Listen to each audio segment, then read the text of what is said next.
সবাইকে স্বাগতম। আজকে আমরা শিখবো যে ওয়ানের উপরে যদি পাওয়ার ইনফিনিটি হয় তাহলে কত হবে। আমরা ছোটবেলা শিখে আসছি যে ওয়ানের উপরে পাওয়ার যাই থাক ওয়ান হয়, কিন্তু আসলে কি ওয়ানের উপরে পাওয়ার ইনফিনিটি হলে সেটা ওয়ান হবে কিনা সেটা আজকে আমরা শিখবো। চলুন শুরু করি।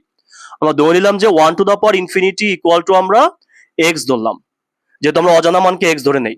তো উভয় দিকে যদি আমরা লন নেই, আমরা লন নিলে আমরা এরকম পাবো। তো আমরা জানি যে ln a to the power b equal to কত, বি লন এ। তো আমরা ইনফিনিটিকে সামনে নিয়ে আসলাম। তো আমরা জানি আবার কি ln one equal to zero জানি আমরা। তো আমরা এখানে জিরো বসাই দিলাম।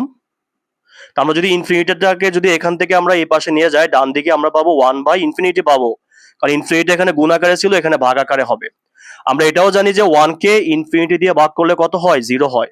তো আমরা এখানে পাচ্ছি zero equal to zero into loan x. তো আমাদের কি করতে হবে, এক্স এর মান বের করতে হবে, এক্স এর মানটা বের করতে হবে। তো আমরা জানি যে জিরোকে যে কোনো বাস্তব সংখ্যা দিয়ে গুণ করলে কত হয়, জিরো হয়। আমরা এখানে এক্স এর জায়গায় কত বসাইতে পারি, আমরা এক্স এর জায়গায় যে কোনো বাস্তব মানই বসাইতে পারি, যেহেতু আমাদের এই পাশে জিরো, এই পাশে জিরো আনতে হবে।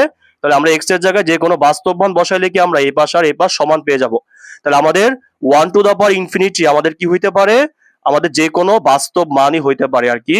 অর্থাৎ সহজ করে যদি বলি, আমরা ওয়ান টু দা পাওয়ার ইনফিনিটির মানটা আমরা একুরেটলি বের করতে পারতেছি না, এজন্য এটাকে বলা হয় আমাদের অনির্ণায়ক বলা হয় আর কি। হ্যাঁ, অনির্ণায়ক বলা হয়। আর ইংলিশে বলা হয় ইনডিটারমিনেন্ট। তাহলে ওয়ান টু দা পাওয়ার ইনফিনিটির মান কত, one to the power infinity হচ্ছে অনির্ণায়ক, অথবা আমরা ইংলিশে বলবো কি ইনডিটারমিনেন্ট। তাহলে one to the power infinity কি না, ওয়ান না, one to the power infinity হচ্ছে অনির্ণায়ক, এটাকে নির্ণয় করা যাবে না।